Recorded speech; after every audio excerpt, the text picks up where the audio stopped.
પ્રશ્ન 1. એવી પરિસ્થિતિઓના 2 ઉદાહરણ આપો કે જેમાં તમે ધક્કો મારીને કે ખેંચીને પદાર્થોની ગતિની અવસ્થા બદલો છો.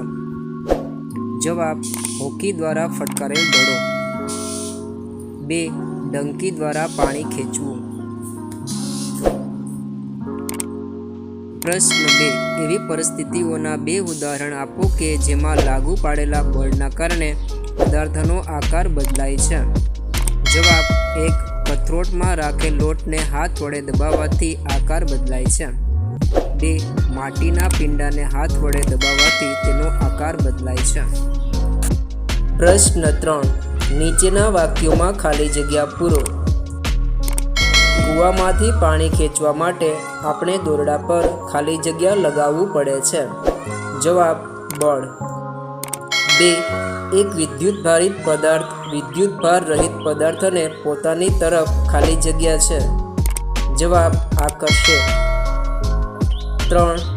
સામાન ભરેલી ટ્રોલીને ગતિ કરાવવા માટે આપણે તેને ખાલી જગ્યા પડે. જવાબ: ખેંચવી કે ધકેલવી.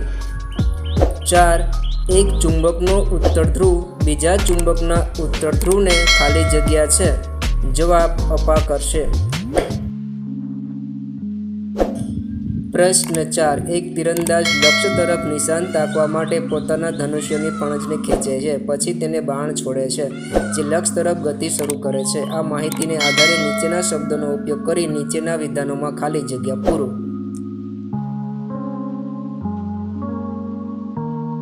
એક ધનુષ્યને ખેંચવા માટે તીરંદાજ બળ લગાડે છે, જેના કારણે તેના ખાલી જગ્યામાં ફેરફાર થાય છે. જવાબ: આકાર. 2. ધનુષ્યને ખેંચવા માટે તીરંદાજ વડે લાગુ પડેલા બળ એ ખાલી જગ્યા બળનું ઉદાહરણ છે. જવાબ: સ્નાયુ. 3. બાણની ગતિની અવસ્થા બદલવા માટે જવાબદાર બળનો પ્રકાર એ ખાલી જગ્યા બળનું ઉદાહરણ છે. જવાબ: સંપર્ક. 4. જ્યારે બાણ લક્ષ્ય તરફ ગતિ કરતું હોય ત્યારે તેના પર લાગતા બળોને ખાલી જગ્યાને કારણે અને હવાના ખાલી જગ્યાને કારણે હોય છે. જવાબ: ગુરુત્વાકર્ષણ.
પ્રશ્ન 6. એક ઓજાર બનાવતી વખતે કોઈ લુહાર લોખંડના ગરમ ટુકડાને હથોડો મારે છે. હથોડો મારવાને કારણે લાગતું બળ લોખંડના ટુકડાને કઈ રીતે અસર કરે છે? જવાબ: લુહાર દ્વારા હથોડો મારવાને કારણે લાગતા બળને લીધે લોખંડના ટુકડાના આકારમાં બદલાવ આવે છે. પ્રશ્ન 7. એક ફૂલાવેલા ફુગ્ગાને સિન્થેટિક કાપડના એક ટુકડા વડે ઘસીને એક દિવાલ પર દબાવવામાં આવ્યો. એવું જોવા મળ્યું કે ફુગ્ગો દિવાલ સાથે ચોંટી જાય છે. દિવાલ અને ફુગ્ગા વચ્ચે થતા આકર્ષણ માટે કયું બળ જવાબદાર હશે? જવાબ: સ્થિતિ વિદ્યુત બળ. પ્રશ્ન 8. તમે તમારા હાથમાં પાણીથી ભરેલી એક પ્લાસ્ટિકની ડોલ જમીનથી ઉપર પકડી રાખેલી છે. ડોલ પર લાગતા બળોના નામ જણાવો. ડોલ પર લાગતા બળોને કારણે તેની ગતિની અવસ્થામાં કેમ ફેરફાર થતો નથી તેની ચર્ચા કરો. જવાબ: ડોલ પર લાગતા બળો: 1. ગુરુત્વાકર્ષણ બળ. 2. સ્નાયુ બળ. સ્નાયુ બળથી ડોલ પર ઉર્ધ્વ દિશામાં બળ લાગે છે અને ગુરુત્વાકર્ષણ બળ અધો દિશામાં લાગે છે. બંનેના મૂલ્યો તો સમાન છે. આમ ડોલ પર લાગતા બંને બળો સમાન મૂલ્યના અને પરસ્પર વિરુદ્ધ દિશામાં હોવાથી તેમનું પરિણામી બળ શૂન્ય છે. તેથી ડોલની અવસ્થા મૂળ સ્વરૂપ રહે છે.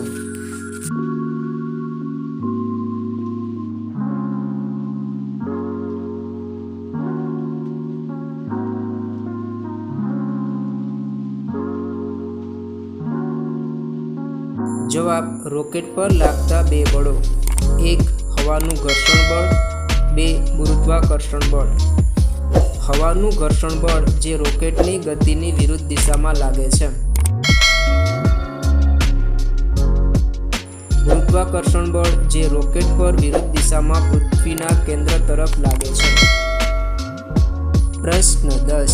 જ્યારે પાણીમાં ડૂબાડેલી નોઝલવાળા ડ્રોપરના ફૂલેલા ભાગને દબાવવામાં આવે છે ત્યારે ડ્રોપરમાં રહેલી હવા પરપોટા રૂપે બહાર નીકળતી જોવા મળે છે. જ્યારે ફૂલેલા ભાગ પરથી લગાડેલું દબાણ દૂર કરવામાં આવે છે ત્યારે ડ્રોપરમાં પાણી ભરાય છે. ડ્રોપરમાં પાણી છોડવાનું ખાલી જગ્યા છે. A. પાણીનું દબાણ. B.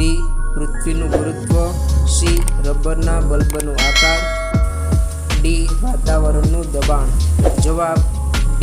વાતાવરણનું દબાણ.